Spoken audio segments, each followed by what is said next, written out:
people like me.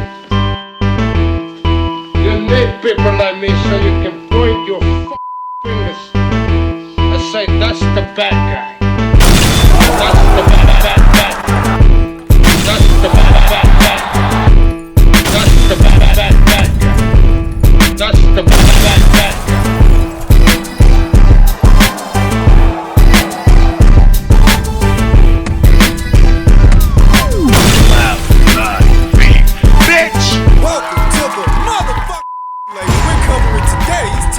I'm not on Twitter, so I didn't even see it, but obviously my team made me aware of it. I really don't care. I feel like everyone's entitled to their opinion.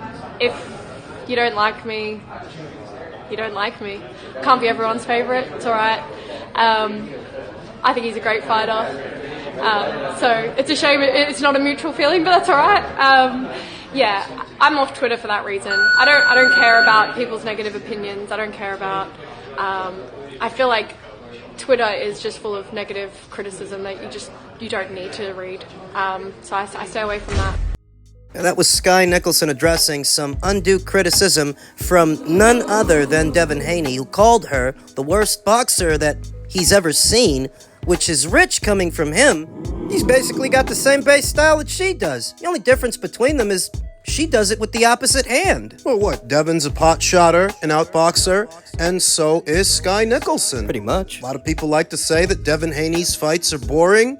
A lot of people say the same thing about Sky. So what might have motivated Devin to take a shot at Sky Nicholson? Why is she catching strays from him? It could be her association to Eddie Hearn and Matchroom, who Devin Haney is currently at odds with. Maybe Devin wasn't really talking about her, not necessarily. Just wanted to take a shot at a Matchroom fighter. She fell victim. Afterwards, Devin Haney took to his social media and said he felt bad about what he did. He was wrong. I'd say he was, because anything you can say about Sky, you can say about Devin. They're both pure boxers. They both apply more or less the same strategy in the ring. Saying shit about her, you may as well be saying shit about yourself. So I thought that was peculiar. Devin Haney took a shot at Sky Nicholson. For what? Practically the same fighter. Men's super featherweight news. Stephen Fulton looks in mirror after loss to O'Shaquie Foster.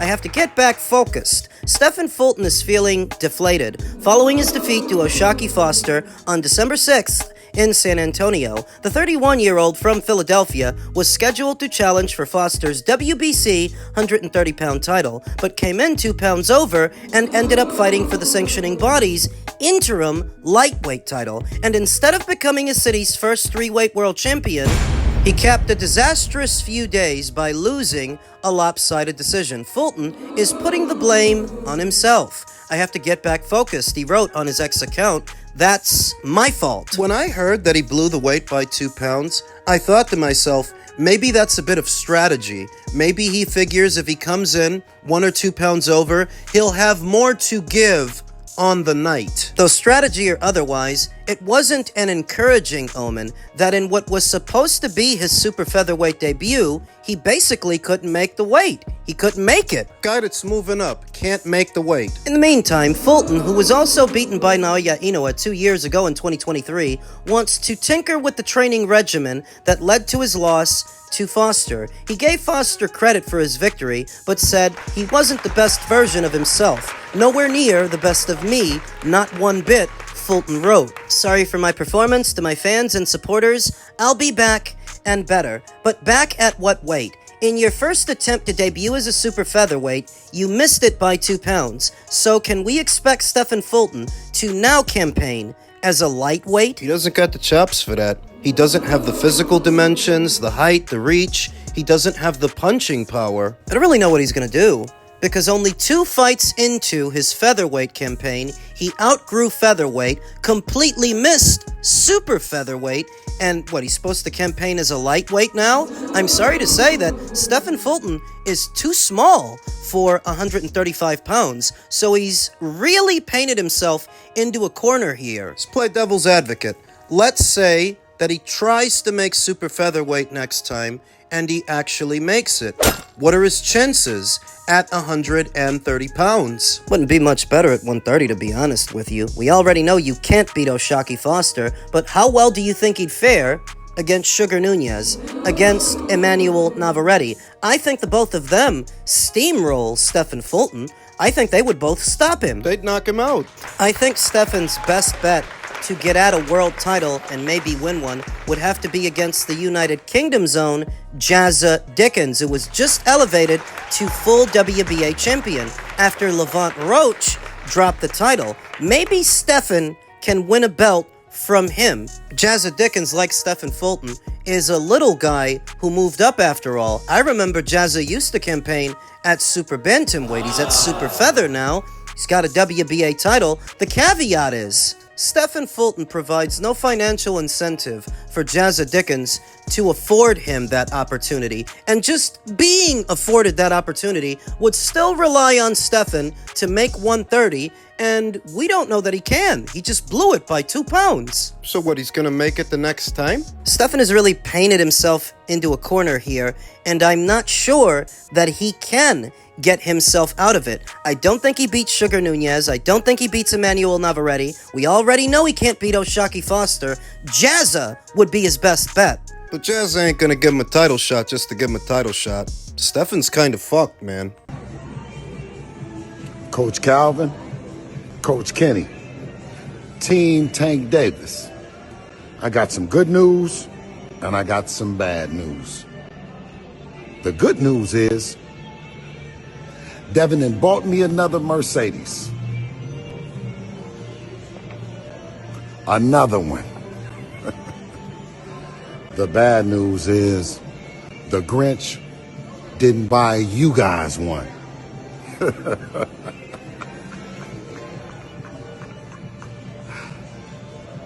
But Debo is looking for him, and he's on the list. So let's see if 2026 you can't influence your man to be more like. So Bill Haney has taken to calling out Gervonta Davis once again for a fight in the coming calendar year in what seems like an exercise in futility. You never had any luck getting this guy in the ring at 135, at 140. You're not going to get him in the ring now that you're campaigning at 147. Likely the reason for it is they've hit a snag in their plans. They seem to have wanted to unify titles with Rolly Romero, except that Rolly doesn't want to do it. Rolly has completely blown off the idea that he should unify titles with Devin Haney for any reason, and the Rolly Romero fight was intended to happen in the interim of what could be a Ryan Garcia rematch. But while they wait for that to come around, what are they going to do? Rolly doesn't want to fight. Devin Haney is a network and promotional free agent, meaning there's nobody in his corner to schedule him 1 or 2 interim fights, stay busy fights. The downside of being a network and promotional free agent, granted that you have the liberty to work with whoever you want to work with, but without a promoter behind you, you don't have somebody to make those smaller fights to keep you busy, those maintenance fights. And I don't think the Turkey LL Sheik is in the business of scheduling maintenance fights and stay busy fights, so the Haneys are faced with a problem. Now, I stand by my original prediction that Devin Haney would thoroughly outpoint Gervonta Davis. I think he can still do that. The same way he was able to disarm a naturally bigger man in Brian Norman, he could do that to Gervonta Davis, who is noticeably shorter, stumpier, stockier, doesn't have as much reach. I would still go with Devin to beat Gervonta Davis, especially after the performance with Brian. It wasn't a performance that I liked. Nope. It wasn't a performance that I was entertained by. Nope. But it was effective nonetheless. And that's the credit that you have to give Devin. He may not be fun to watch, but he's good at what he does. Could very well disarm Gervonta Davis, who languished, who labored with the likes of a Lamont Roach. So what do you imagine Devin would do to him on the night if Devin were fortunate enough to get him in the ring? But that's what makes this an exercise in futility. Gervonta Davis has never had any interest in sharing the ring with Devin, and I don't think that's changed. And what about his legal troubles? He still has that domestic abuse case to contend with, and we don't know what's going to happen with that. We don't. But even if by some chance he can sweep it under the rug, pay who he has to pay to make it all go away, he would sooner have a rematch with Isak Cruz at 140 before he shares the ring with Devin or Shakur or Teofimo. I don't want to spend a lot of time on this because nothing has really changed when it comes to Gervonta Davis. He is not going to fight those fighters under any circumstances. Bill's wasting his time. I don't think Eddie will want to work with Devin Haney, personally. Who wants to work with Devin Haney? An entitled fighter who don't put bums on seats, wants mega paying. Bro, it's not how it works. People don't want to watch you fight because you're boring. Irrelevant of how good you are. If you're boring to watch, it's the entertainment business. Get with the program. You and Devin haven't been getting on since his fight. You were calling it boring. Devin put on a better performance than his fight with Brian Norman. Since before that fight. Well, that's true. I thought he carried on like when he filed a lawsuit. Then you got fighters like Miguel Cotto not pressing charges or anything against someone who actually had lead in their gloves or whatever it was. So you sit down and you go, mate, that's right, behaviour. Like, it's just like, take your beating as a man. Just take it. The fact that he had it abolished from his record, and the fact that he's gone to, he's filed for battery. Like, what are you doing? Like, I'm sitting there going, what sort of fighter are you, mate? But listen, he's a good fighter. Like, they're all good fighters. They're all like the top of their field. Yeah, he's done a lot in the pro game, and I know his dad's his mouthpiece and speaking on his behalf with Conor Wen and all that. Ultimately, he couldn't sell out a stadium with anybody. I agree with everything Conor Benn said. Devin can be good at what he does, he can be accomplished, but it counts for very little if you're not entertaining. And this is the entertainment business. You tell me, what fight could Devin Haney have on American soil that would fill out a stadium? None, because Devin's not a draw, nor has he ever been.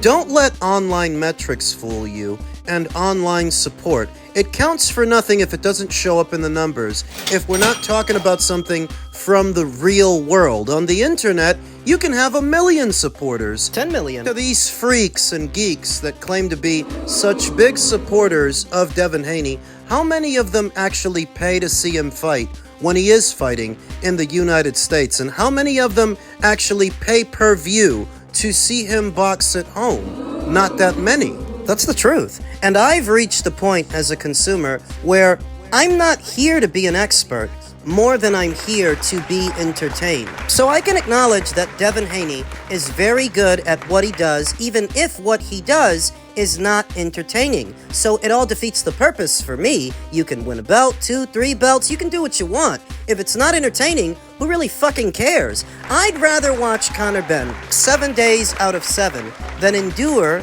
another ho-hum Devin Haney decision. The Jose Ramirez fight, the Brian Norman fight, none of it was entertaining. None of it. Conor Benn says that Eddie Hearn likely wouldn't want to have to work with Devin Haney again because he's an entitled fighter, and I agree with that as well. For as long as I can remember, Devin Haney has been being paid above market value, not because of tickets that he sells or pay-per-views, but because initially DAZN wanted to funnel American talent to their platform, so they were willing to overpay. And based on those overpayments, that's where Devin Haney's financial demands come from. That's where his financial demands come from. So, if you're Eddie Hearn, why would you want to work with someone who's going to demand the most money but generate the least? He doesn't generate shit. How many times has Devin been on pay-per-view now? Pay-per-views that he's headlined.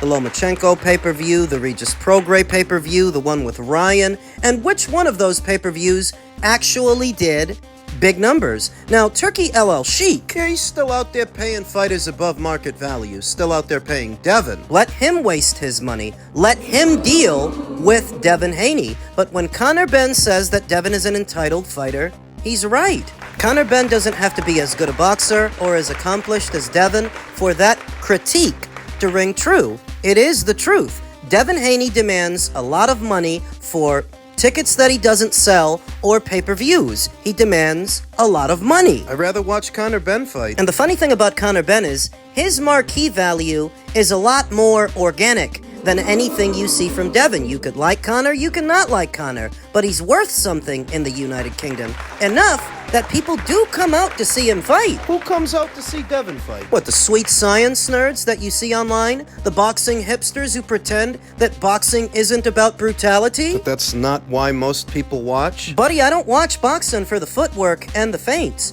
We're not up until the wee hours of the morning taking in a boxing match for the subtleties. A fighter like Devin really is an acquired taste, and I'm really not here to be an expert. More than anything, than everything, I'm here to be entertained, like a lot of other people, and Devin is just not entertaining. I don't actually care if he gets the Rolly Romero fight, or the Gervonta Davis fight, or the Ryan Garcia rematch. I don't care about any of it, because he's not entertaining. And that's what matters the most. I'd rather see Conor Benn fight Ryan Garcia than Devin run it back. I'd rather see that. Now, the few freaks and geeks that support Devin would hear this commentary and call it hate. Oh, you're just hating on Devin. No, I just think he's boring. Is it written somewhere that I'm supposed to like him or the way that he fights? Is that written on some piece of papyrus?